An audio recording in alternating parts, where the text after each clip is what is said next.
First of all, I would like to hail all of you on this momentous occasion of the Independence Day.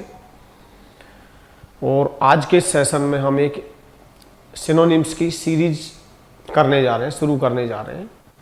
ये इसमें कम से कम आपके 500 important questions होंगे जो कि टोटली सिनोनिम्स पर बेस्ड ऑन है। इस सीरीज का फ़ायदा आपको ये होगा कि आप जितने भी कॉम्पिटिटिव एग्जाम्स की तैयारी कर रहे हैं उन सभी में ये एक्सरसाइज आपके लिए यूजफुल रहेगी। आरपीएससी, एनडीए, सीडीएस, एसएससी, जितने भी एग्जाम्स होती हैं कॉम्पिटिटिव एग्जाम्स, ठीक है, यहाँ तक कि सीजीएल में अप टू मेन लेवल तक, ठीक है, सीजीएल मेंस तक, CPO, steno, RPSC second grade, first grade, LDC, Rajasthan high court, जितनी भी आप एग्जाम्स की तैयारी कर रहे हैं, ठीक है, और अदर स्टेट बोर्ड्स की, क्योंकि इंग्लिश कभी चेंज नहीं होती है। तो पहला वर्ड है टमेरिटी। कौन सा वर्ड है हमारे पास? टमेरिटी। तो टमेरिटी का मतलब क्या होता है? एक तरह से बोल्डनेस। क्या होता है? बोल्डनेस।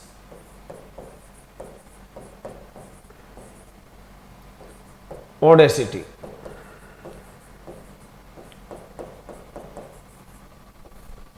इसमें आप क्या है, किसी के प्रति एक तरह से वो क्या नहीं बोलते हैं, दीठपन दिखाते हो, ठीक है, अपनी अकड़ दिखाते हो, तो उसे हम ऑडेसिटी बोलते हैं।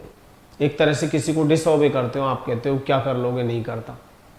तो ये वर्ड जो बना है टमेरिटी, ये एक शब्द होता है इंग्लिश में ऑडेसस, AUDACIOUS। अब ऑडेसस के एक तो अर्थ निकलता है, ऑडेसस का मतलब आप बोल्ड है, निडर है, ठीक है, आप डेयरिंग है, साहसी है, फियरलेस है। फियरलेस का मतलब निडर, यानी आप इंट्रेपिड हैं। इंट्रेपिड का मतलब भी क्या होता है? निडर या बहादुर। डोंटलेस, निर्भीक या बहादुर, ठीक है। तो ऑडेसस शब्द का मतलब है आप बोल्ड हैं, डेयरिंग है, फियरलेस है, इंट्रेपिड है, आप डोंटलेस है, निडर है, आप किसी से नहीं डरते हैं। एक क्या होता है कि जो ऑडेसस का एक्चुअल अर्थ जो होता है वो ये होता है कि आप एक तरह से, दूसरा मीनिंग भी निकलता है डिफाइंड। डिफाइंड का मतलब है कि आप अपनी बात पे अड़ गए, आप किसी से डर नहीं रहे, आप कह रहे हैं कि नहीं मानता, आपको किसी ने कुछ करने के लिए कहा, तो इट मीन्स आप ऑडेसस का मतलब एक दूसरा अर्थ भी होता है डिफाइंड। अब डिफाइंड का दो अर्थ निकलते हैं। डिफाइंड का मतलब बोल्ड भी होता है, और अगर आप डिफाइंड है तो आप एक तरह से क्या है, डिसओबीडियंट भी है, डिसओबीडियंट, अवज्ञाकारी, क्योंकि आप कह रहे हो कि क्या कर लोगे, नहीं करता तो नहीं करता। तो टमेरिटी का मतलब एक तरह से ऑडेसिटी होता है, बोल्डनेस होता है, इंट्रेपिडिटी होता है, ठीक है। और जहां आप क्या है, निडरता दिखा रहे हो, एक तरह से अपनी गुस्ताखी दिखा रहे हो, तो इसके लिए आप इम्पुडेंस का भी यूज कर सकते हैं। किसका? इम्पुडेंस, IMPUDENCE, इम्पुडेंस, गुस्ताखी, ठीक है। तो ऑडेसिटी का मतलब बोल्डनेस भी होता है, और टमेरिटी होता है, इम्पुडेंस होता है, एक तरह से आप किसी के प्रति डिसओबीडियंस दिखा रहे हैं, डिसओबीडियंस। क्योंकि जब आप अपना दीठपन दिखाएंगे या धृष्टता दिखाएंगे तो उसमें क्या होंगे हम, एक तरह से डिसओबीडियंस। तो देखिए टमेरिटी, टमेरिटी का मतलब होता है क्या? निर्भीकता। निर्भीकता को हम क्या बोलते हैं? बोल्डनेस। अब निर्भीकता में आप क्या है, किसी से डर नहीं रहे कि बोलो क्या कर लोगे, इसलिए इसके लिए अपन क्या है, ऑडेसिटी के साथ इम्पुडेंस शब्द का भी यूज कर सकते हैं, ठीक है। इम्पुडेंट शब्द से बना है। इम्पुडेंट होता है गुस्ताख, एक थोड़ा सा रूड टाइप में होता है, और जो दबता नहीं है मतलब, और जो दबेगा नहीं वो एक तरह से क्या है, डिसओबीडियंट होगा, तो इसको हम डिसओबीडियंस भी कह देते हैं, ठीक है। तो टमेरिटी, टमेरिटी का करेक्ट आंसर क्या हो जाएगा? ऑडेसिटी।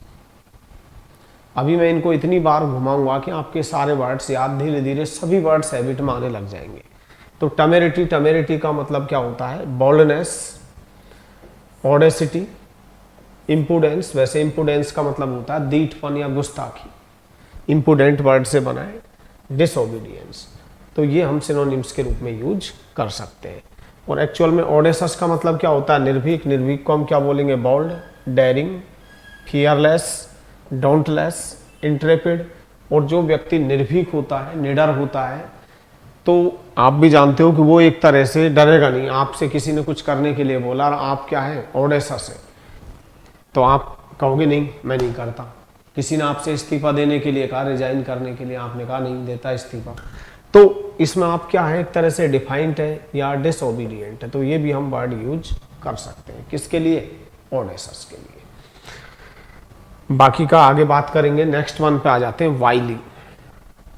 देखिए वाइली होता है चालाक, कनिंग। सियाना, होशियार नहीं बोलते अपन हिंदी में, तो वो वाला वाइली होता है, मतलब बुद्धिमान से ज्यादा एक, मतलब जिसमें कपट भरा हुआ हो, चालाक हो, उसके लिए हम वाइली शब्द का यूज करते हैं। ठीक है, तो वाइली, WILY। अब वाइली का मतलब हम जान लेते हैं, कनिंग हो गया। और जो व्यक्ति चालाक होता है, क्राफ्टी। मैंने कहा यू आर सो क्राफ्टी, तुम इतने चालाक हो। You are so foxy. Foxy means होता है जो लोमड़ी जैसा है। तो अभी मैं आपको बताऊंगा, एक वन वर्ड होता है वल्पाइन। क्या होता है? वल्पाइन, जिसको मैं कहूंगा परटेनिंग टू फॉक्स, जो लोमड़ी से संबंधित रखता हो, वो क्या कहलाता है? वल्पाइन। वन वर्ड में पूछा जाता है अक्सर SSC के अंदर। तो कनिंग हो गया, I am not crafty like you, मैं तुम्हारी तरह चालाक नहीं हूँ। Please don't be so foxy, इतने फॉक्सी मत बनिए। डोंट बी सो वल्पाइन, यानी जो लोमड़ी की तरह चालाक होता है, उसके लिए हम इस वर्ड का यूज करते हैं वाइली। क्या कहेंगे हम? वाइली। अब जो व्यक्ति सियाना चतुर होता है, तो एक श्रूड होता है, बहुत आता है shrewd women. Shrewd, shrewd means भी क्या होता है? चालाक। अस्ट्यूट, अस्ट्यूट का मतलब भी क्या होता है? चालाक, चतुर, सियाना, जिसको अपन हिंदी में बोलते हैं क्या? अस्ट्यूट। ठीक है, और जो व्यक्ति चालाक होता है, ऐसे लोग आर्टफुल होते हैं। ठीक है, कपट भरा हुआ होता है, आर्टफुल। ठीक है, क्या कहेंगे? आर्टफुल। तो वाइली मीन्स क्या होता है? चालाक। चालाक को हम क्या बोलेंगे? कनिंग। चालाक को हम क्या बोलेंगे? क्राफ्टी, फॉक्सी और वल्पाइन। एक वर्ड होता है परटेनिंग टू अ फॉक्स, यानी लोमड़ी से संबंध रखने वाला, रिलेटेड टू अ फॉक्स, यानी लोमड़ी से जो कुछ संबंध रखता है, उसे हम क्या बोलेंगे? वल्पाइन। ठीक है, श्रूड, श्रूड का मतलब भी चालाक होता है। Astute, artful, he is so artful, बहुत चालाक है।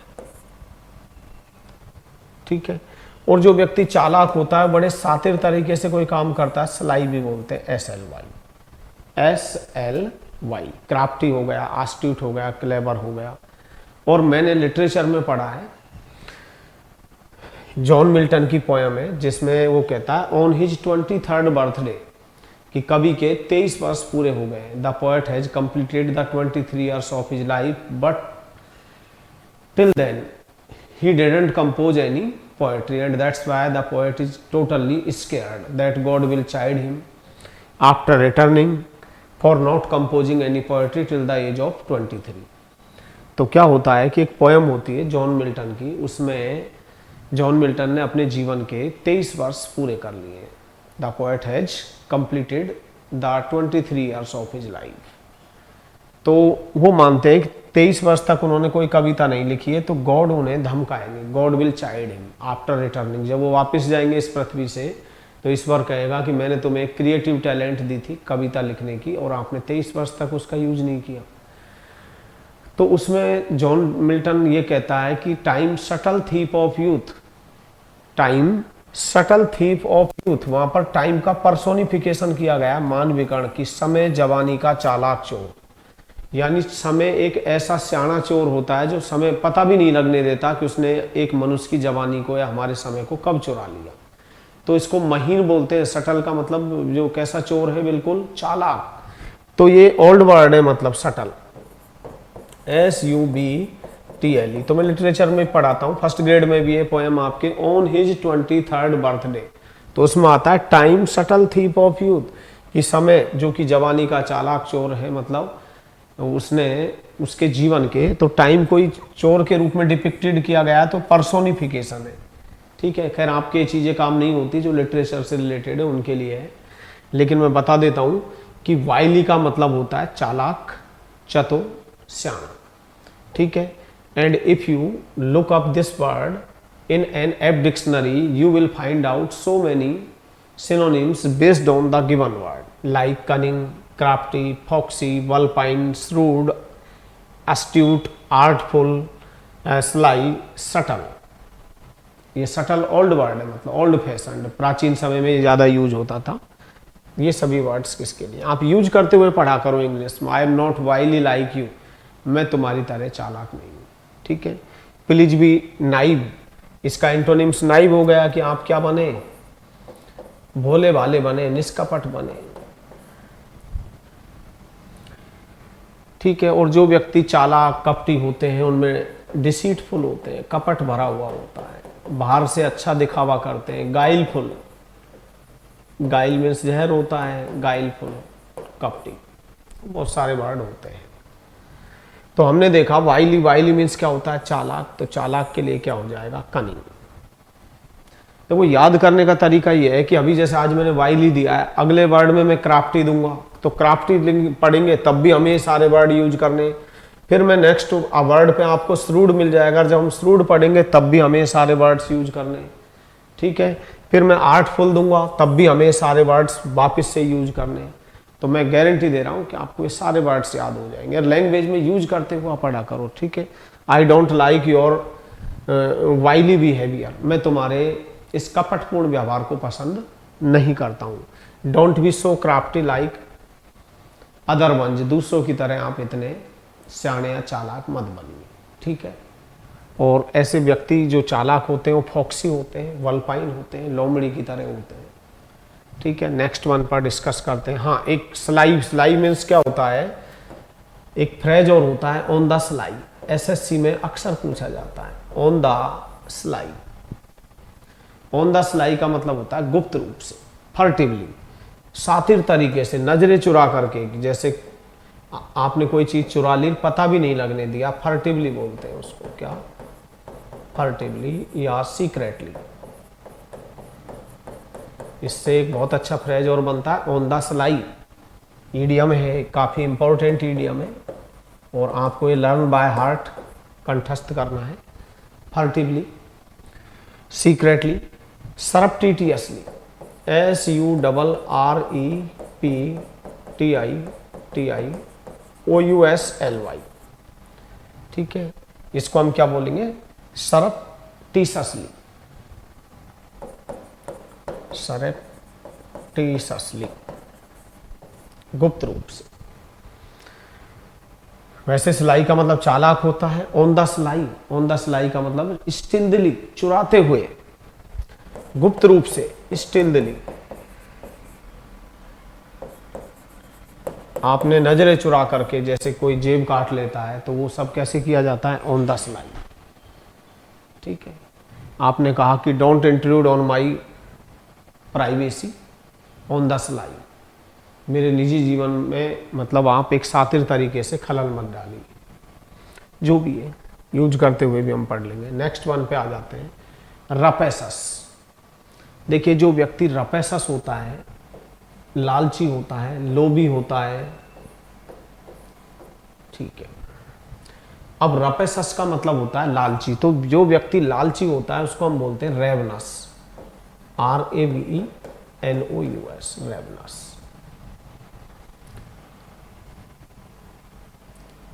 रवनस होता है, वैसे सही प्रोनाउंस रवनस। ठीक है, लालची। Grasping, you are so grasping, तुम कितने लालची हो। I am not grasping like you, मैं तुम्हारी तरह लालची नहीं हूँ। Please don't be so grasping, इतने लालची मत बनिए। डोंट बी सो रैपेसस, इतने लालची मत बनिए। तो ग्रीड, ग्रीड से बना दिया हमने ग्रीडी, लालची। एक वर्ड होता है अवेरिस, एवरिसस, एवरिसस, एवरिसस का मतलब भी क्या होता है? लालची लोग, ठीक है, जो धन लोलुप व्यक्ति होते हैं। अब इसी को हम बोलते हैं कवेटस। कवेटस का मतलब भी क्या होता है? लालची। तो हमने देखा लालची के लिए रेवनस होता है, ग्रेस्पिंग होता है, ग्रेडी होता है, अवेरिसस होता है, कवेटस होता है, ठीक है, ग्रीडी होता है। अब जो व्यक्ति लालची होगा वो हमेशा कभी भी उदार नहीं हो सकता, तो अनजेनरस, अनजेनरस, ठीक है, मीन टाइप का होता है बिल्कुल। तो रपेसस का मतलब क्या होता है? लालची। लालची को हम क्या बोलेंगे? ग्रीडी, अवेरिसस, ठीक है, एवरिसस, ग्रेस्पिंग, कवेटस और वोरेसस। ये बड़ा इंपॉर्टेंट वर्ड है वोरेसस, ठीक है। वोरेसस का एक्चुअल अर्थ तो होता है हंगरी, भूखा। अब जो लालची हो भूखा ही होगा, उसकी कभी इच्छा पूर्ति नहीं हो पाती है, वोरेसस। जो ये वोरेसस शब्द है, इस वोरेसस शब्द का यूज हम बहुत सारे सेंस में यूज करते हैं। अगर आप एक ऐसे रीडर हैं, वोरेसस रीडर हैं आप, ऐसे पाठक हैं जिसको ऐसा लगता है कि कुछ ना कुछ पढ़ता ही रहूं, मतलब इतने मतलब भूखे हो आप पढ़ने के प्रति, ठीक है, और एक को हमेशा वोरेसस रीडर होना भी चाहिए, ठीक है। एक उत्साहित पाठक होता है, या उत्साहित के सेंस में यूज होगा। एक ऐसा व्यक्ति है जिसकी कभी भूख ही पूरी नहीं हो पाती है, भूख हमेशा, तो उसको हम क्या बोलेंगे? वोरेसस अपेटाइट, एपिटाइट, APPETIT, एपिटाइट का मतलब भूख। एक ऐसा व्यक्ति है जिसकी भूख मतलब हमेशा कुछ ना कुछ खाता ही रहता है, तो उसके लिए हम क्या बोल देते हैं? वोरेसस ईटर। और रीडर के लिए तो बहुत ज्यादा वर्ड यूज होता है, ठीक है। तो ऑलवेज बी अ वोरेसस रीडर, हमेशा एक कैसे पाठक बनिए आप? उत्साहित, मतलब कभी आपकी इच्छा पूर्ति नहीं होनी चाहिए पढ़ाई के मामले को लेके, क्योंकि पढ़ाई का कोई अंत नहीं होता है।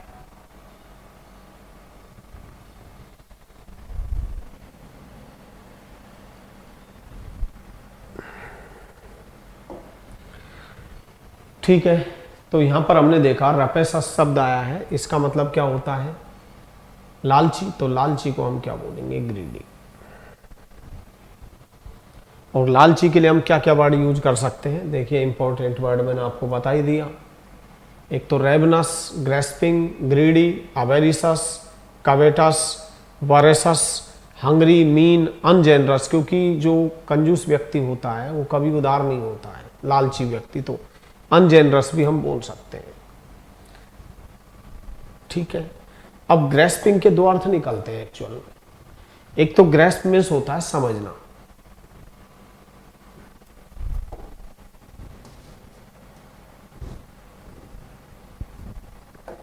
ग्रेस्प का एक अर्थ तो क्या होता है? समझना, GRASP, अंडरस्टैंड या कॉम्प्रीहेंड। कॉम्प्रीहेंड का मतलब भी क्या होता है? समझना, ठीक है। अब क्या होता है कि ग्रेस्प से हम ING लगा के, जैसे बिल्ड से बिल्डिंग, इमारत, एक नया वर्ड बना लेते हैं सफिक्स का यूज करते हुए।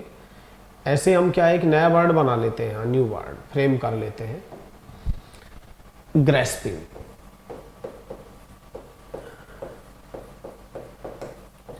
ठीक है। अब ग्रेस्पिंग से दो अर्थ बनते हैं, एक तो अंडरस्टैंडिंग, समझ का बार में बोलता हूं, अंडरस्टैंडिंग बोलते हैं इसको,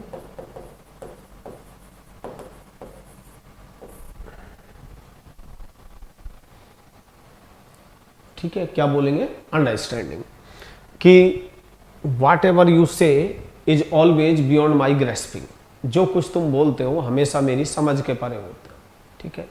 this poem is beyond my grasping because I am incapable of making out the central theme of this poem, क्योंकि मैं इस कविता का जो केंद्रीय भाव है उसको समझने में असक्षम हूँ, इसलिए क्या है, this poem is beyond my grasping, ये कविता मेरी समझ से परे है। This poem is beyond my grasping. और एक ग्रेस्पिंग का दूसरा अर्थ होता है लालची, जिसको हम बोलते हैं ग्रीडी, कि डोंट बी सो ग्रीडी, इतने लालची मत बनिए। ठीक है, तो अब यहां पर हम ध्यान देंगे कि ग्रीड मीन्स क्या होता है, लालच। तो ग्रीड से हमने क्या वर्ड बना दिया, ग्रीडी, लालची। क्या बना दिया, लालची। अवेरिस, अवेरिस मीन्स क्या होता है, लालच। तो एवरिसस, एवरिस लालच होता है, तो एवरिसस मीन्स क्या होता है, लालची। अब लालची के लिए जो बेस्ट वर्ड है हमारे पास वो क्या क्या है, यहां ध्यान देंगे। एक तो वेरेसस,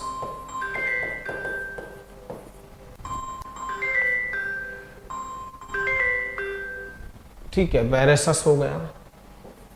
हंगरी,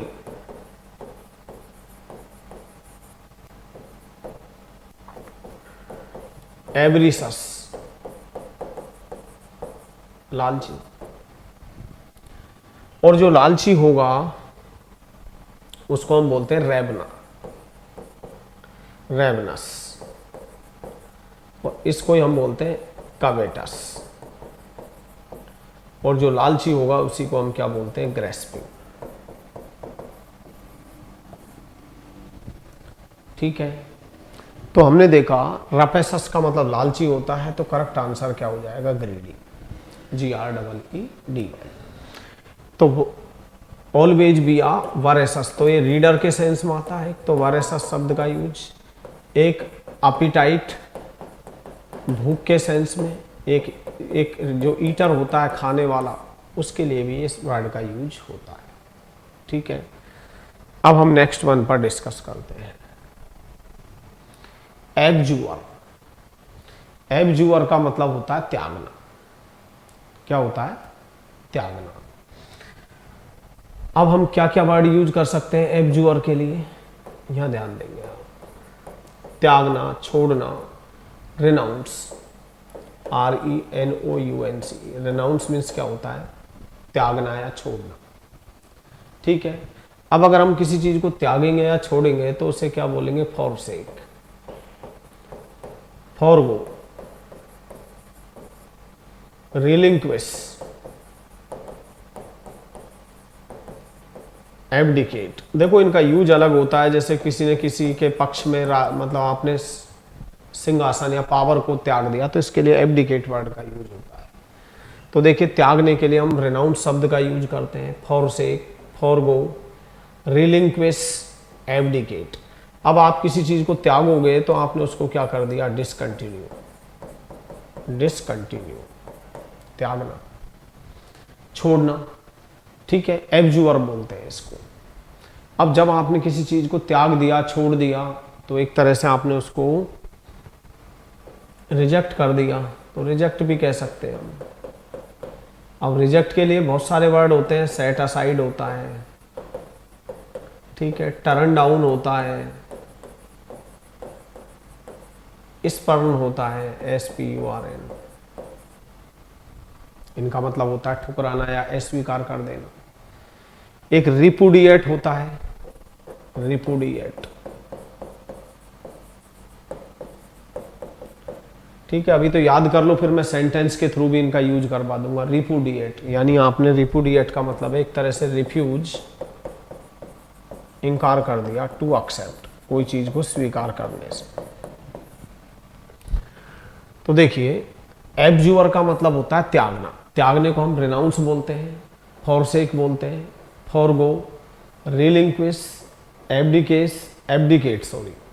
अब आपने किसी चीज को त्याग दिया, फॉरगो कर दिया, तो उसको क्या कर दिया आपने, डिसकंटिन्यू। और कब पर लिखा रहता है कि भाई अपना रिचार्ज करवाइए, नहीं तो आपकी जो सेवाएं हैं वो डिस्पेंस विद, समाप्त कर दी जाएंगी, यानी डिसकंटिन्यू कर दी जाएंगी। तो डिस्पेंस विद भी होता है, और वैसे भी डिस्पेंस के बाद हमेशा विद प्रपोजिशन का यूज होता है। ठीक है, तो इस सेंस में हम एब्जूअर शब्द का यूज करते हैं। किस सेंस में, renounce, forsake, forgo, relinquish, abdicate, discontinue, ठीक है, डिस्पेंस विद, और अगर आपने कोई चीज़ को ठुकरा दिया, अस्वीकार कर दिया, तो उसके लिए क्या क्या वर्ड यूज कर देते हैं हम? रिजेक्ट, ठीक है, set aside, turn down, spurn, repudiate और रिफ्यूज टू एक्सेप्ट, कोई चीज़ को आपने एक्सेप्ट करने से मना कर दिया, ठीक है। हम दूसरा वर्ड भी ले लेते हैं इसके लिए, एक तरह से त्यागना।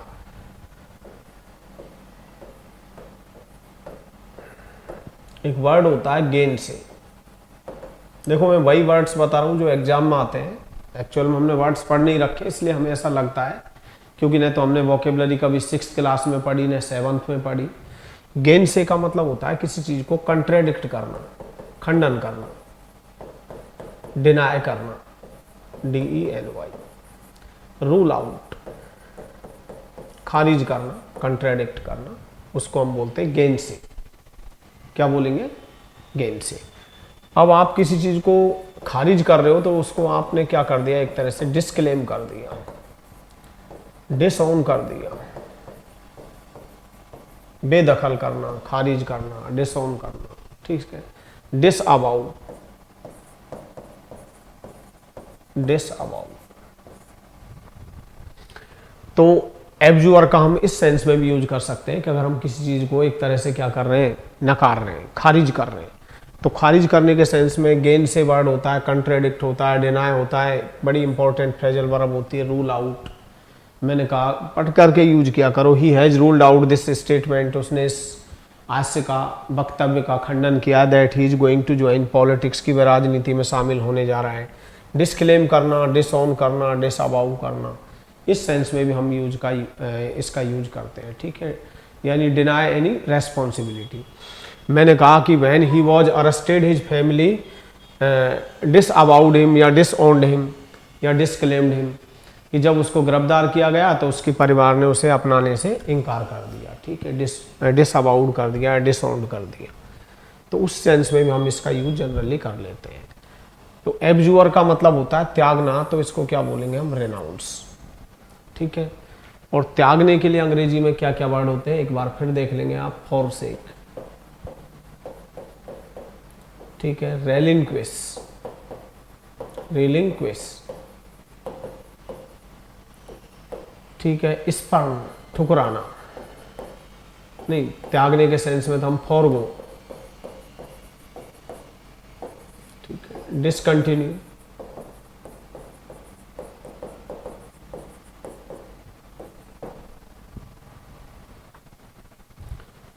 अभी आप ज़्यादा प्रॉब्लम है तो एक एक वर्ड भी याद कर सकते हैं, क्या क्या यहाँ ध्यान देंगे। टमेरिटी, टमेरिटी का मतलब होता है निर्भीकता। तो करेक्ट आंसर क्या हो जाएगा? बोल्डनेस या ऑडेसिटी, ठीक है। दूसरा वर्ड देख लेते हैं हम। वाइली, वाइली मीन्स होता है चालाक, क्राफ्टी, तो ये याद कर सकते हैं। नेक्स्ट वन रपेसस, रपेसस का मतलब होता है लोभी, लालची, ग्रेडी, क्या याद कर लेंगे? ग्रीडी। नेक्स्ट वन लिया हमने एब्जूअर, एब्जूअर का मतलब क्या होता है? त्यागना, तो इसको हम क्या बोलेंगे? रेनाउंस, ठीक है। सारे वर्ड घुमाऊंगा मैं आपको जितने भी आप यूज कर रहे हैं। अब नेक्स्ट सेट में कहीं आपको रिलिंक्विश आ जाएगा, फिर मैं ये सारे वर्ड बताऊंगा। फॉरसेक आ जाएगा, फॉरगो आ जाएगा, डिसकंटिन्यू आ जाएगा, ठीक है। नेक्स्ट वन देखते हैं।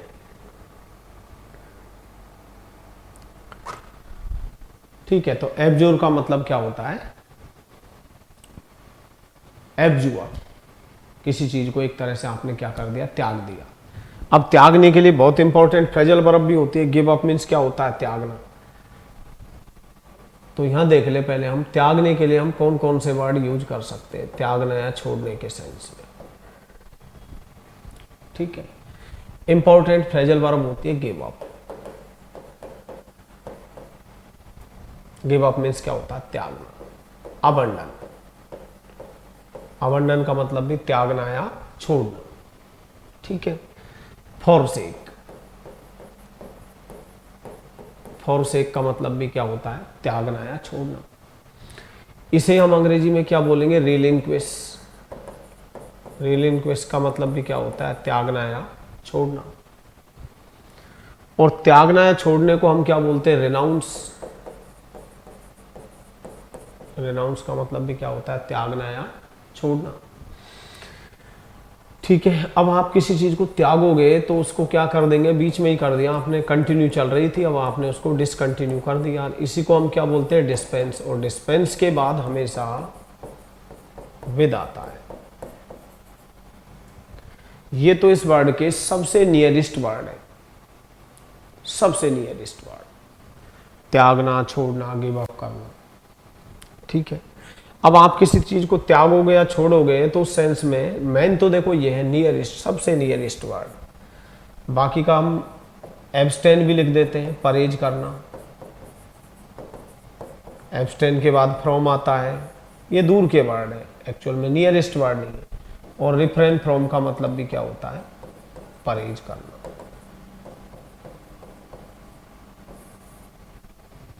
एब्सटेन फ्रॉम, परहेज करना, रिफ्रेन फ्रॉम, परहेज करना। देखो आप काफी कुछ चीजें सीख सकते हैं यहाँ। आपने एक तो फ्रेजल वर्ब सीख ली, गिव अप। मैंने कहा कि प्लीज गिव अप, कृपया त्याग दीजिए स्मोकिंग।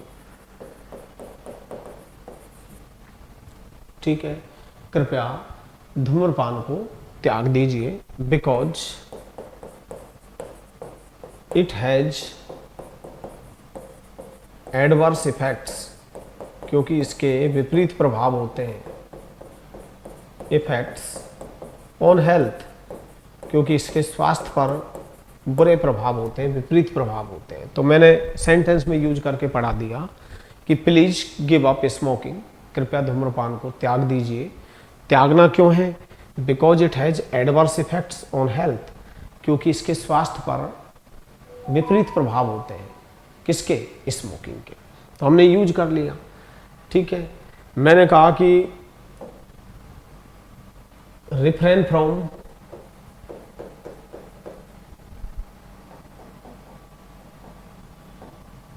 ठीक है, दूसरा मैंने यूज कर लिया refrain from speaking ill of others, दूसरों के बारे में गंदा बोलने से बचिए। तो रिफ्रेन के बाद फिक्स प्रपोजिशन है, refrain from, abstain from, dispense with. ठीक है, अभी रिसेंटली सीजीएल में पूछा गया था डिस्पेंस के बाद, तो हमें विद प्रपोजिशन का यूज करना है। तो देखिए फ्रेजल वर्ब याद कर लिया हमने, गिव अप, त्यागना। फिक्स्ड प्रपोजिशन में याद कर लिया रिफ्रेन फ्रॉम, परहेज करना। यद्यपि ये दूर के वर्ड है, नजदीक तो ये है, क्योंकि अब अगर आप किसी चीज को त्याग रहे हो, छोड़ रहे हो, उसको डिसकंटिन्यू कर रहे हो, तो निश्चित आप उससे क्या करोगे? परहेज करोगे। और एब्सटेन फ्रॉम, परहेज करना, रिफ्रेन फ्रॉम, परहेज करना। परहेज करोगे तो आप उससे को त्यागोगे, एक तरह से दूर रहोगे, लेकिन नजदीक जो वर्ड है ये है। ठीक है, एक मैं आपको वन वर्ड भी लिखवाऊंगा, एब्डिकेट, कि पावर को छोड़ना। एक राजा के द्वारा, या जैसे मुलायम सिंह यादव ने अखिलेश यादव के लिए मुख्यमंत्री का पद छोड़ दिया, तो सत्ता का त्याग करना, विशेषकर अपने पुत्र के पक्ष में, specially in favour of one son, तो उसे हम एब्डिकेट बोलते हैं। ठीक है, एब्डिकेट या एब्डिकेशन।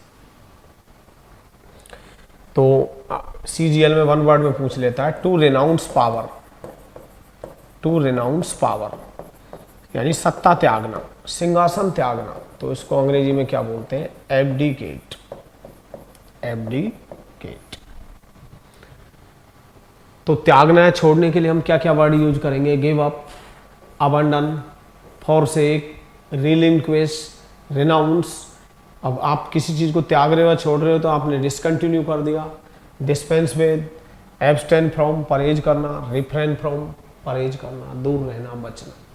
ठीक है, और मैंने यूज भी कर दिया प्लीज गिव अप स्मोकिंग, कृपया धूम्रपान को त्याग दीजिए, क्योंकि इसके स्वास्थ्य पर विपरीत प्रभाव होते हैं। ठीक है, refrain from speaking ill of others, दूसरों के बारे में गंदा बोलने से बचिए।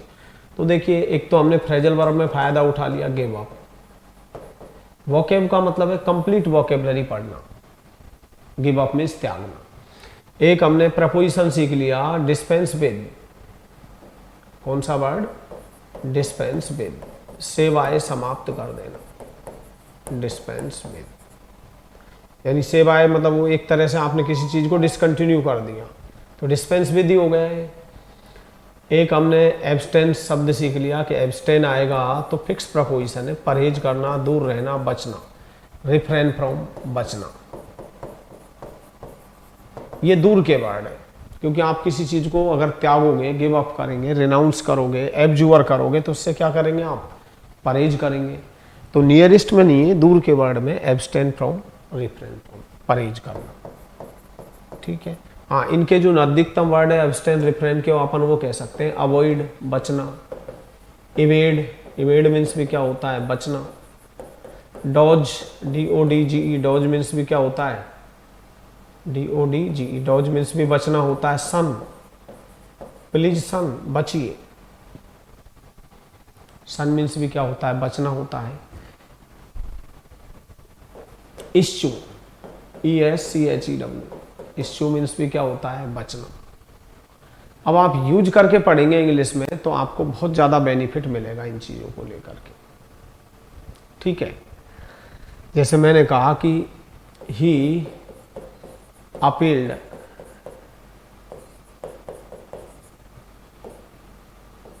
हिज फॉलोअर्स, उसने अपने अनुयायियों से क्या किया, निवेदन किया। ही अपील्ड टू हिज फॉलोअर्स। चलो अभी इधर लिख देता हूं मैं, तो यहां ध्यान देंगे आप, गिव अप हो गई, एक बड़ी इंपॉर्टेंट फ्रेजल वर्ब। दूसरे हमारे पास वर्ड हो गए कौन कौन से, रिफ्रेन, परहेज करना, फिक्स है, आंख बंद करके, यानी वेरी इजीली आपको इसके बाद किसका यूज करना है, फ्रॉम का, refrain from, refrain from, abstain from, इसकी भी मैं आपको बहुत अच्छी वाली ट्रेनिंग दूंगा। रिफ्रेन फ्रॉम, परहेज करना, एब्सटेन फ्रॉम, परहेज करना, दूर रहना, बचना। और यदि आप बचोगे तो बचने के लिए क्या क्या वर्ड होते हैं अपने पास, shun, avoid, evade, dodge, issue, ESCHEW। देखो यूज करने से इंग्लिश बड़ी शानदार होती है। मैंने कहा कि ही अपील्ड, उसने अपील टू हिज फॉलोअर्स, उसने अपने अनुयायियों से निवेदन किया। टू इश्यू वायलेंस, किससे बचने के लिए, हिंसा से बचने का आग्रह किया। तो यह इश्यू का मतलब है एक तरह से अवॉइड। और जब आप किसी चीज़ को अवॉइड करोगे तो उससे परहेज करोगे, और परहेज करोगे तो बचोगे। तो इसी को अपन इंग्लिश में क्या बोलते हैं, सन, अवॉइड, इवेड, डॉज, इश्यू।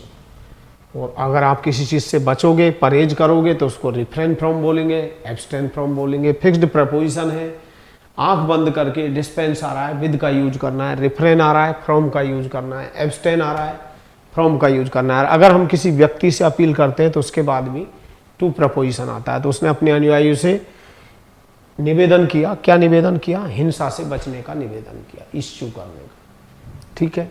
तो मैंने ये वर्ड भी बता दिए। और बाकी का अंग्रेजी में देखो मुहावरे भी होते हैं बचने के लिए। तो मैं तो कह रहा हूँ ओवरऑल अगर आप वोकेबलरी यहाँ पढ़ लें मेरे पास, तो कहीं भी किसी भी एग्जाम में, क्योंकि यहाँ पर आप ये मानिए कि अगर मैं 10 वर्ड बता रहा हूँ तो ये 100 के बराबर है, 100 के बराबर है, ठीक है। क्योंकि ऐसा कहीं लिखा नहीं है। अभी मैंने लालची के लिए आपको रपेसस बताया, हो सकता है किसी एग्जाम में वॉरेसस आ जाए, हो सकता है अभी जैसे उसमें राजस्थान में स्टेनो के पेपर के अंदर, जिसको अधीनस्थ बोर्ड एग्जाम कंडक्ट करवाता है, तो उसमें रेवनस आया था, रेवनस। तो रेवनस का मतलब भी क्या होता है, लालची, ग्रेस्पिंग। तो 10 वर्ड्स यहाँ पढ़ेंगे तो आप 100 के इक्वल होंगे, ठीक है।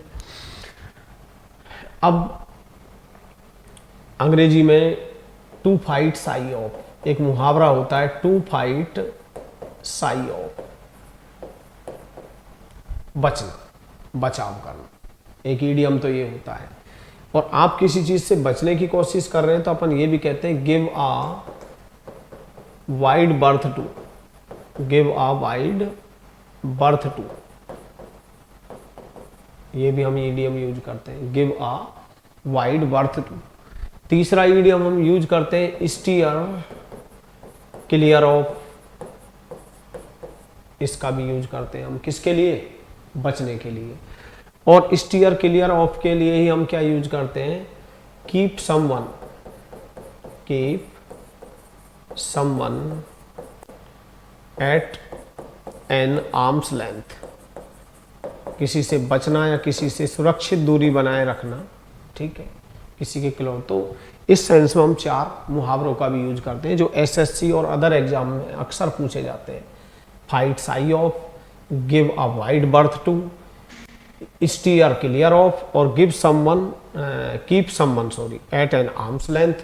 और अगर आप किसी से बच रहे हैं तो इसको क्या बोलेंगे, स्टे अवे फ्रॉम,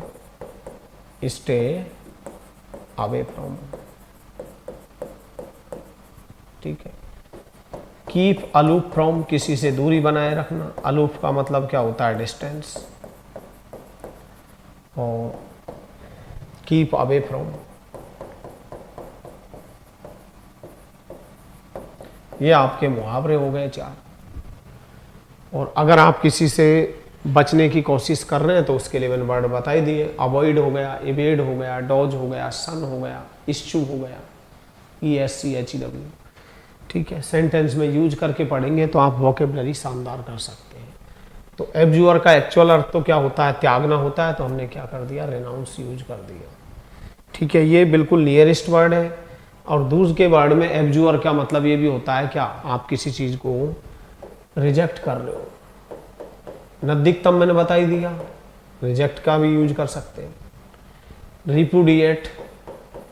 रिपुडिएट का मतलब वही, एक तरह से आपने किसी चीज को एक्सेप्ट करने से मना कर दिया, रिपुडिएट कर दिया उसको, ठीक है। अब आप रिपुडिएट करोगे किसी चीज को तो क्या है, एक तरह से डिनाई कर रहे हैं आप। और इस डिनाई को हम इंग्लिश में क्या बोलते हैं, गेन से। गेन से का मतलब क्या होता है, डिनाई करना। और इस डिनाई को हम क्या बोलते हैं, रूल आउट, डिसऑन, डिसअवाउ।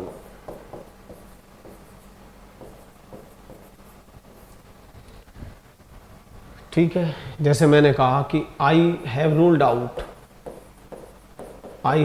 आउट, मैंने खंडन किया है, दिस स्टेटमेंट, दैट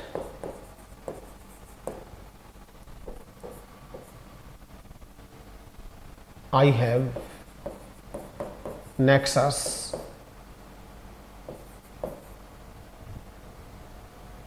या that I have, या मैंने कहा I have ruled out this statement that I am going to join politics। मैंने इस आशय का खंडन किया है, गेन से किया है कि मैं राजनीति में शामिल होने जा रहा हूं।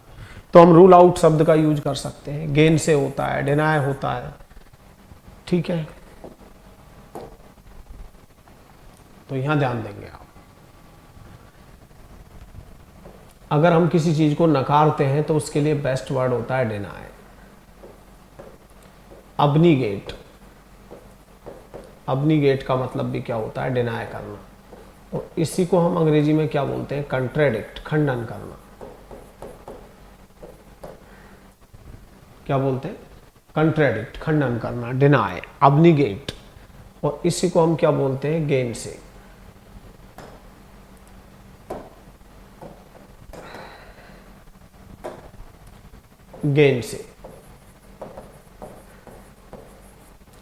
और खंडन करने को ही हम क्या बोलते हैं, डिस्क्लेम,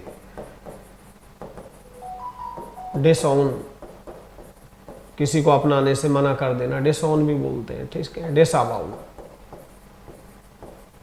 ये नकारना या खंडन करने के सेंस में आप इन वर्ड्स का यूज कर सकते हैं। और एक इंपॉर्टेंट फ्रेजल वर्ब होती है रूल आउट, खारिज करना, किसी चीज को खारिज करना या नकारना, ठीक है। अब क्या होता है कि डिनायल से हमने क्या बना दिया, डिनायल, खंडन। और इससे हमने क्या बना दिया, अब्निगेशन। अब्निगेशन ये हो गया आपका खंडन, कंट्राडिक्शन। कंट्राडिक्ट से हमने क्या बना दिया, कंट्राडिक्शन यानी खंडन। ठीक है, इस तरह से हम वर्ड बना सकते हैं। एक क्या होता है कि आरोपों को नकारना, फिल इन द ब्लैंक्स में वर्ड आता है आरोपों को नकारना, खारिज करना। कोई ने आप पे कोई आरोप लगाए, एलिगेशंस या चार्जेस, और आपने उनको नकारा है, तो यहाँ पर फिक्स वर्ड का यूज होता है। या तो आपको रिफ्यूट शब्द का यूज करना है, एक तरह से आप डिनाई करते हो, या आपको रिबट। रिबट तो रिबट चार्जेस या एलिगेशंस, आरोपों को नकारना।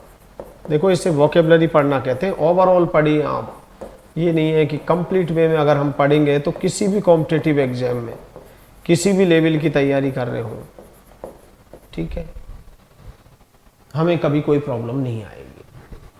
तो डिनाई होता है, अब्निगेट होता है, कंट्राडिक्ट होता है, गेन से, disclaim, disown, disavow, rule out.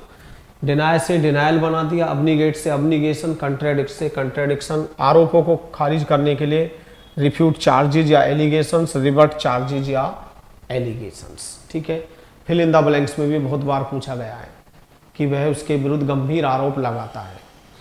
ठीक है, तो आरोप लगाने के लिए क्या होता है, लेवल चार्जेज अगेंस्ट। अगर कोई आपके विरुद्ध आरोप लगाता है तो लेवल शब्द का यूज किया करो, लेवल चार्जेज या एलिगेशंस अगेंस्ट, किसी के विरुद्ध आरोप तय करना या लगाना। तो वहां लगाना नहीं आएगा, आपको कौन सा वर्ड मिलेगा इंग्लिश में, लेवल चार्जेज अगेंस्ट, किसी के विरुद्ध आरोप लगाना। और यदि आप आरोपों को खारिज करते हो तो रिफ्यूट या रिबट शब्द का, वर्ब का यूज आपको करना है।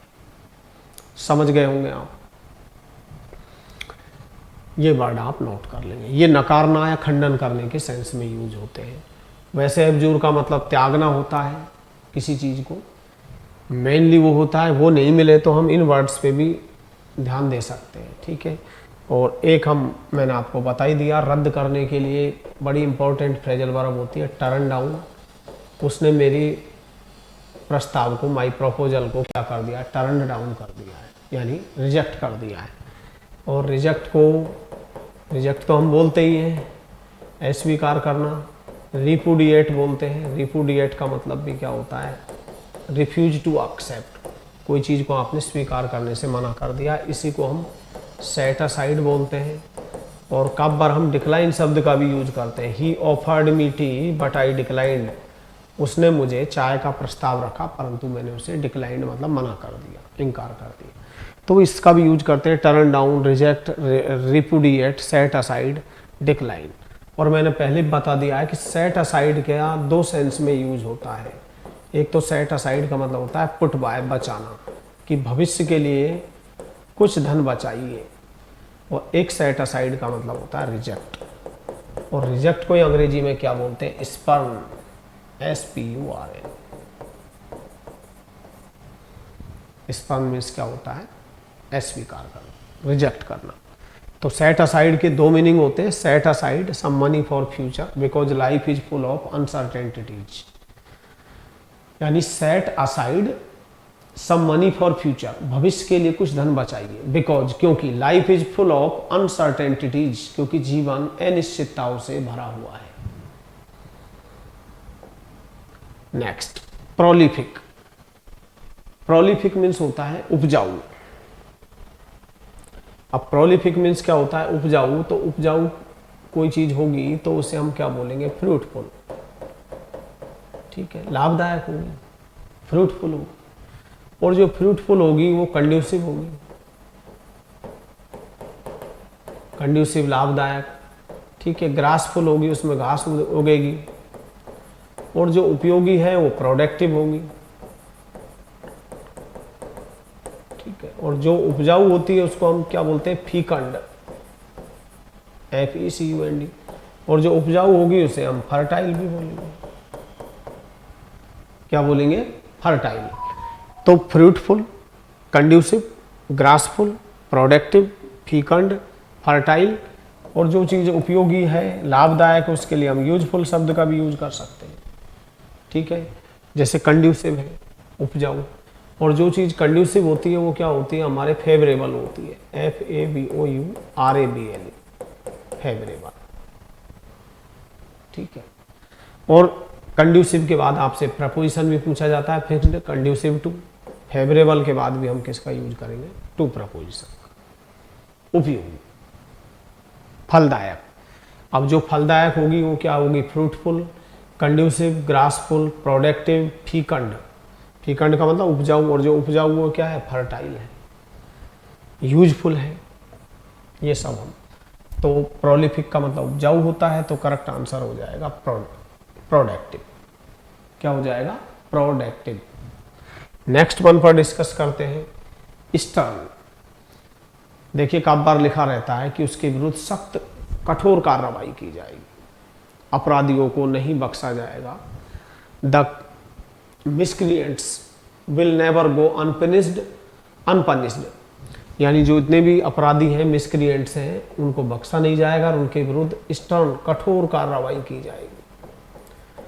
तो स्ट्रिक्ट का मतलब होता है कठोर, और कठोर के लिए होता है रिगरस। रिगरस का मतलब भी क्या होता है, रिगरस पनिशमेंट, कठोर सजा। He has been awarded rigorous punishment, उसे कठोर सजा दी गई है। ठीक है, तो स्ट्रिक्ट होता है, रिगरस होता है, और इसको हम बोलते हैं सीवियर। सीवियर मीन्स भी क्या होता है, कठोर। Severe, severe punishment, rigorous, strict और कठोर के लिए हम अखबार में जनरली लिखा रहता है स्ट्रिंजेंट, हार्ड, टफ, ये सब कठोर के लिए होते हैं। ठीक है, और रिजिड, रिजिड मीन्स भी क्या होता है, कठोर, जिसको हम इंग्लिश में स्टिफ बोलते हैं, STIFF। तो stern steps will be taken against him, उसके विरुद्ध कठोर कार्रवाई की जाएगी। और कठोर कार्रवाई को सरकार ने कहा है कि हम उसके विरुद्ध ड्रेस्टिक स्टेप लेंगे। ड्रेस्टिक का मतलब भी क्या होता है, कठोर। और एक ऐसा व्यक्ति जो ऑस्टियर लाइफ जीवन व्यतीत करता है, ऑस्टियर।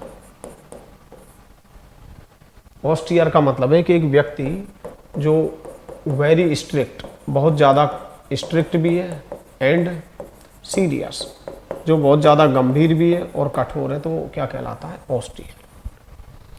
और ऑस्टियर का मतलब ये भी होता है कि एक व्यक्ति ऑस्टियर लाइफ, ऑस्टियर लाइफ का मतलब वेरी सिंपल, विदाउट डेकोरेशन, जिस जीवन में कोई दिखावटीपन नहीं हो, जो ऐसा आराम की जिंदगी से दूर हो।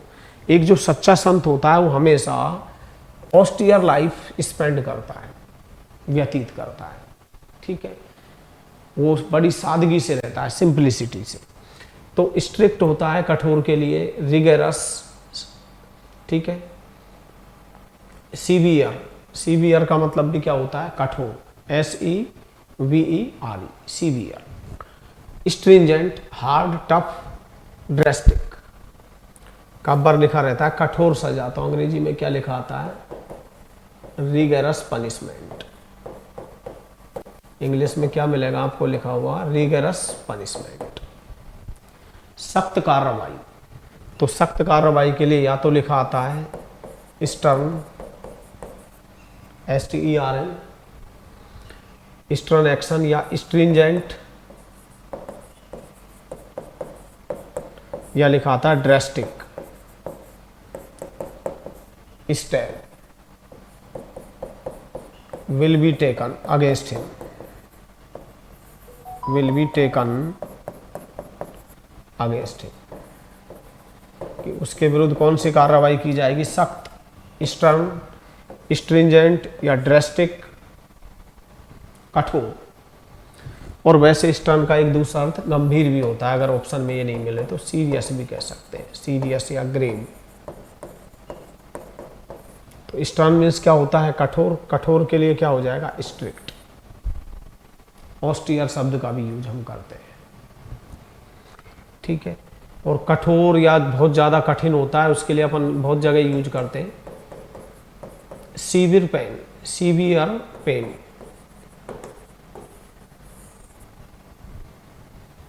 बहुत जगह यूज होता है, बाद में हम बात कर लेंगे। नेक्स्ट नंबर पे आ जाते हैं। स्टर्न हो गया।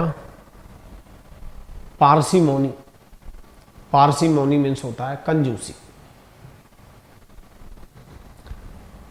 देखो एक वर्ड होता है, नाउन होती है अ माइजर, एक कंजूस, अ निगर्ड,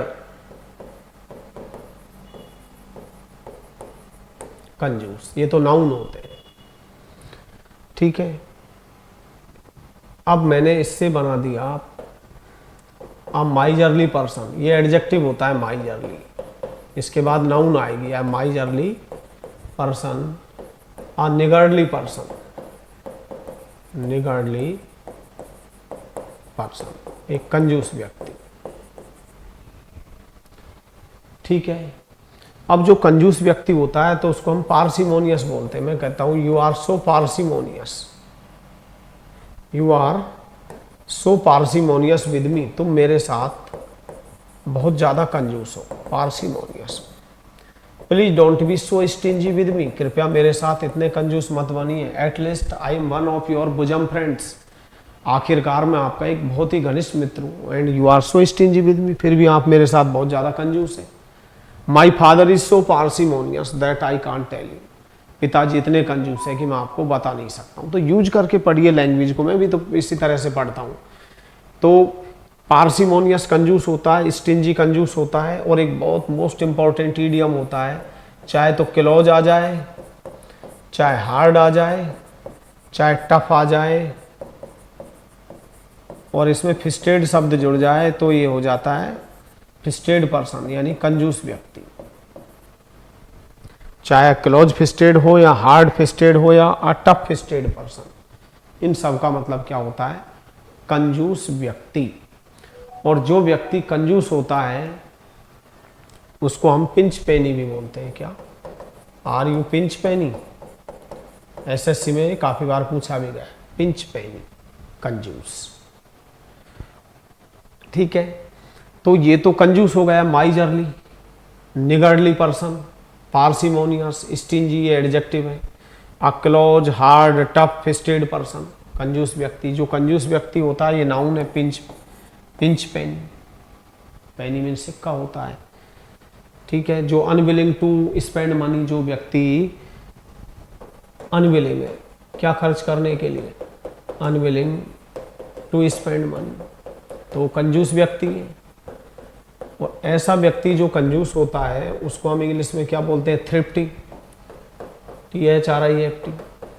ठीक है, और ऐसा व्यक्ति हमेशा क्या होता है? कंजूस, अनलिबरल या अनजेनरस। कंजूस व्यक्ति कभी भी उदार नहीं हो सकता है। ठीक है, तो इंपॉर्टेंट ईडियम भी याद कर लिया हमने। A close fisted person, a hard fisted person, a tough fisted person. ठीक है, पिंच पेनी नाउन होता है, स्पीकिंग में यूज करते हैं लोग, यू आर सो पिंच पेनी, तुम बहुत ज्यादा कंजूस हो। ठीक है, और ठीक है, यानी ही इज अ पिंच पेनी, वह एक क्या है? पिंच पेनी है, यानी कंजूस है। और पेनी पिंचिंग होता है, ये कंजूसी के लिए आता है। ये ईडियम होता है पेनी पिंचिंग, पेनी पिंचिंग, ये किसके लिए आता है? कंजूसी के लिए। अब पार्सिमोनी से हमने क्या बना दिया? पार्सिमोनी, पार्सिमोनी कंजूस होता है, कंजूसी को हम माइजरलीनेस बोलते हैं। और इस कंजूसी के लिए हम क्या यूज करेंगे? स्टिंजीनेस, स्टिंजीनेस, कंजूसी। ठीक है, और कंजूस व्यक्ति होता है वो फ्रूगल होता है, FRUGAL। और कंजूसी के लिए क्या हो जाएगा? फ्रूगैलिटी, फ्रूगैलिटी।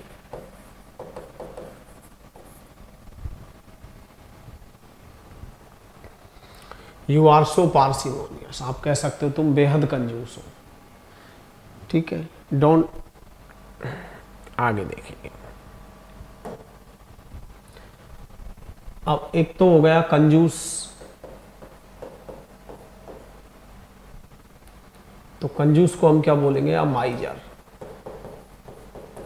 a niggard,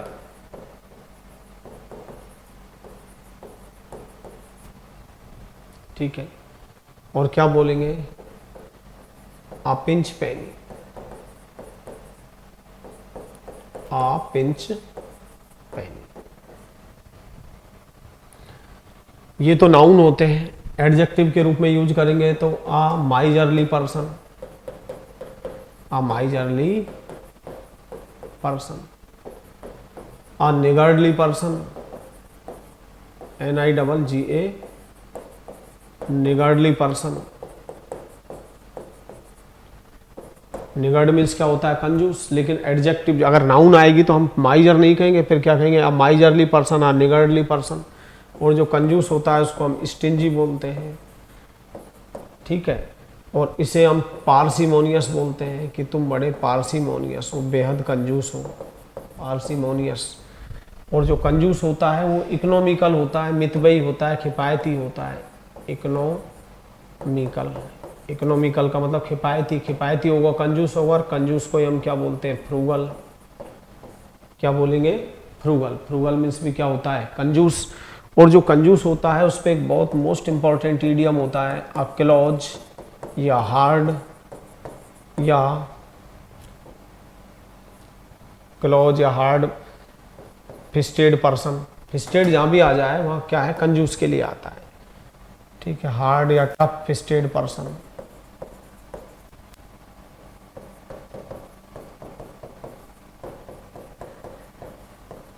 ये कंजूस के लिए आते हैं।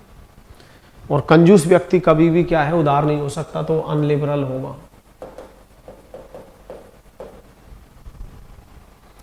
यानी अनजेनरस होगा, वो कभी भी उदार नहीं हो सकता। अब कंजूस से हमने कंजूसी बना दिया, जिसको पार्सिमोनी बोलते हैं। क्या बोलते हैं, पार्सिमोनी। अब कंजूसी के लिए क्या हो गया, फ्रूगैलिटी, फ्रूगैलिटी, कंजूसी, ठीक है। इसको हम स्टिंजीनेस बोल देंगे, स्टिंजीनेस, कंजूसी। माइजरलीनेस, कंजूसी। मीननेस, वही कंजूसीपन का काम करना। तो आगे चल के हम पढ़ेंगे तो क्या हो जाएगा, माइजरलीनेस, और डिटेल में बताएंगे। पार्सिमोनी हो गया।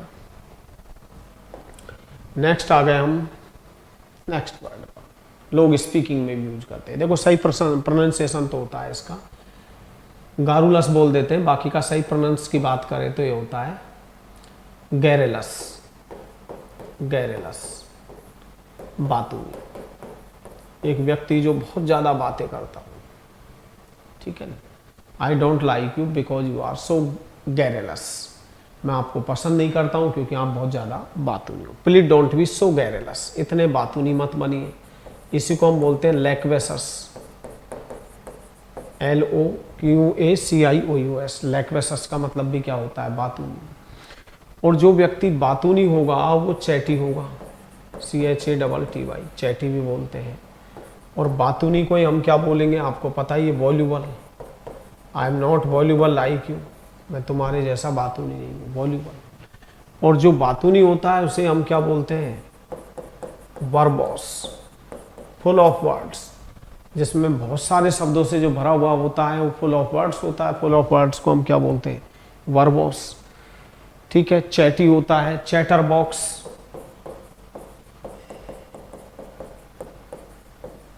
और जो बातूनी होगा वो टॉकेटिव होगा, ठीक है। कन्वर्सेशनल होगा, कन्वर्सेशनल, ठीक है। बहुत सारे वर्ड होते हैं। गैरेलस, गैरेलस का मतलब बातूनी। लक्वेसस, बातूनी। चैटी, बातूनी। वॉल्यूबल, वही बातूनी। Verbose, chatter box, talkative, conversation. तो गैरेलस मीन्स बातूनी होता है, तो बातूनी के लिए क्या हो जाएगा, टॉकेटिव। क्या हो जाएगा, टॉकेटिव। नेक्स्ट वन लेते हैं हम, रिपेरेशन। रिपेरेशन तो देखो मैंने आपको बता ही दिया था रिपेरेशन का मतलब क्या होता है? ठीक है, अभी मैं एक बार फिर रिपीट करवाऊंगा जब मैं अगले 10 वर्ड लूंगा वापस से। तो रिपेरेशन का मतलब होता है मुआवजा, कंपेंसेशन, कंपेंसेशन, मुआवजा। मुआवजे को हम बोलते हैं रेस्टिट्यूशन, रेस्टिट्यूशन यानी राहत, और राहत जहां मिलती है वहां मुआवजा होता है, इसे हम बोलते हैं अमेंड्स, हर्जाना, मुआवजा। अमेंड्स हो गया, इसको कंपेंसेशन, रेस्टिट्यूशन, रिड्रेस, ठीक है, रिकम्पेंस, मुआवजा। ठीक है, एक वर्ड होती है इंडेमनीफाई, हर्जाना देना, मुआवजा देना, कोई लॉस के विरुद्ध क्षतिपूर्ति करना, तो इसको इंडेमनिटी, हर्जाना, क्या बोलेंगे हम इसको? इंडेमनिटी। इंडेमनिटी का मतलब भी क्या होता है? हर्जाना या इंडेमनिफिकेशन, इंडेमनिफिकेशन, इन सब का मतलब क्या होता है? हर्जाना, मुआवजा, जो भी है, रेस्टिट्यूशन, अमेंड्स, कंपेंसेशन, रिकम्पेंस। अब हर्जाना दे रहे हो, मुआवजा दे रहे हो, तो आप इसमें क्या है? अटोनमेंट कर रहे हो, अटोनमेंट, प्राश्चित कर रहे हैं या रीपेमेंट कर रहे हो आप एक तरह से।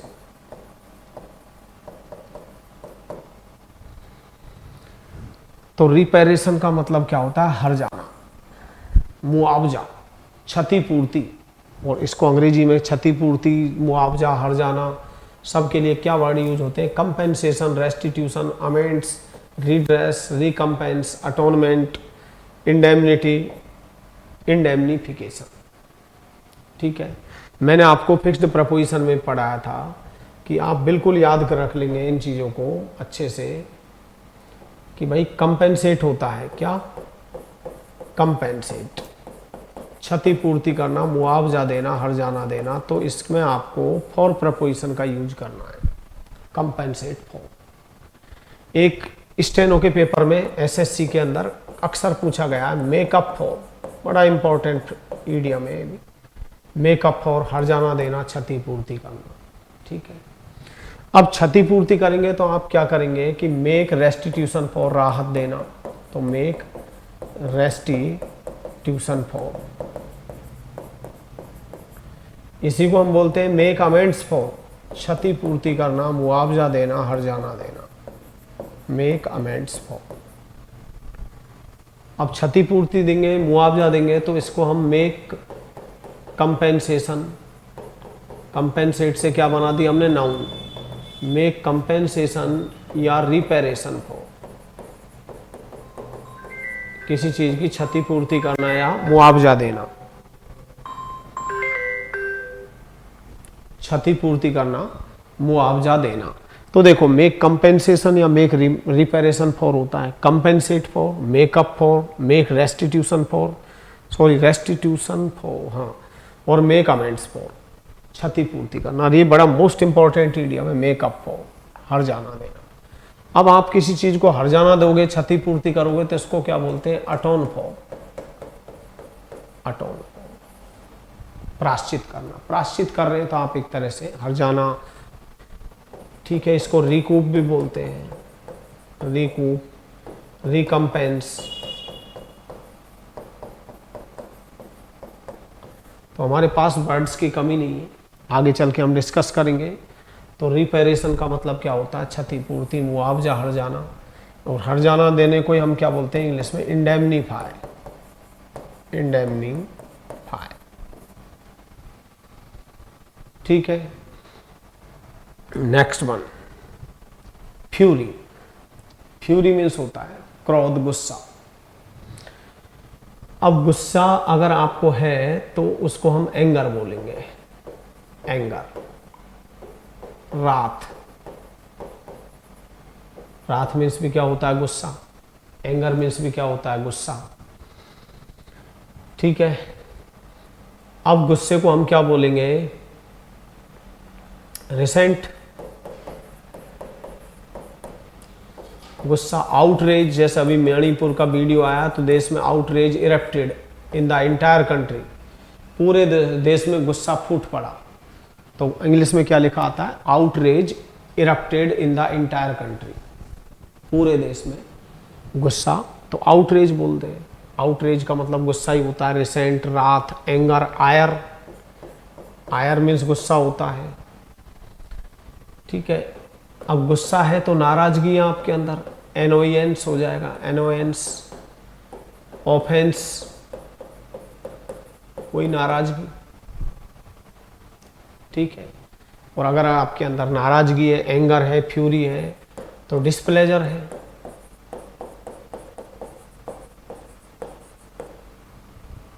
ठीक है, आप खुश नहीं है। तो एंगर हो गया, रात हो गया, रिसेंटमेंट हो गया, आउटरेज हो गया, आयर हो गया, एनोयंस हो गया, ऑफेंस और इंडिग्नेशन। इंडिग्नेशन का मतलब भी क्या होता है? गुस्सा, ठीक है। अब गुस्से को एक वर्ड होती है एक्जेस्पेरेट, नाराज करना, क्रोधित करना, एक्जेस्पेरेट। तो एक्जेस्पेरेशन हो जाएगा इससे, EXASPERATION,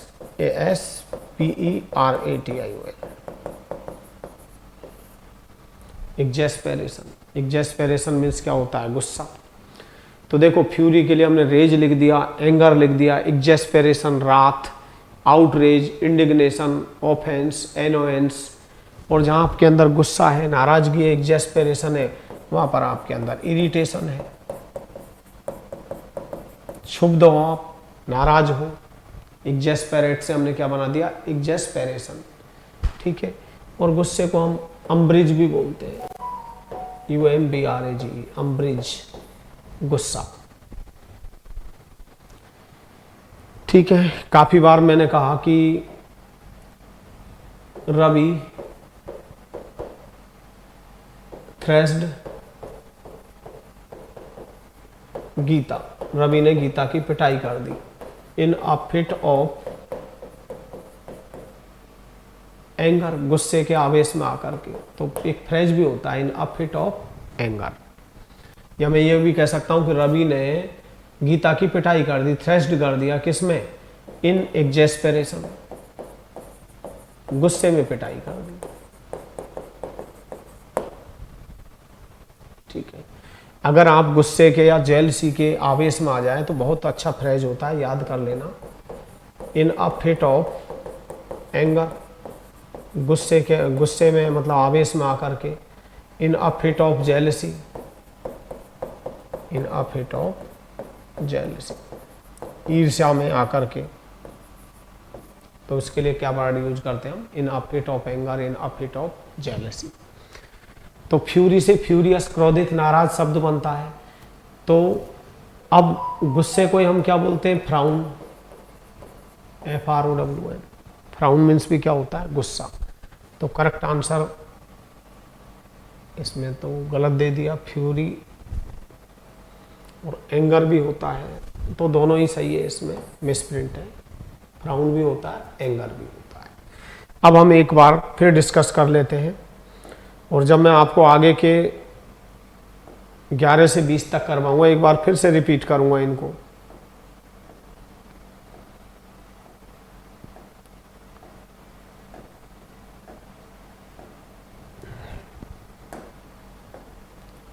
एक एक वर्ड जान लेते हैं।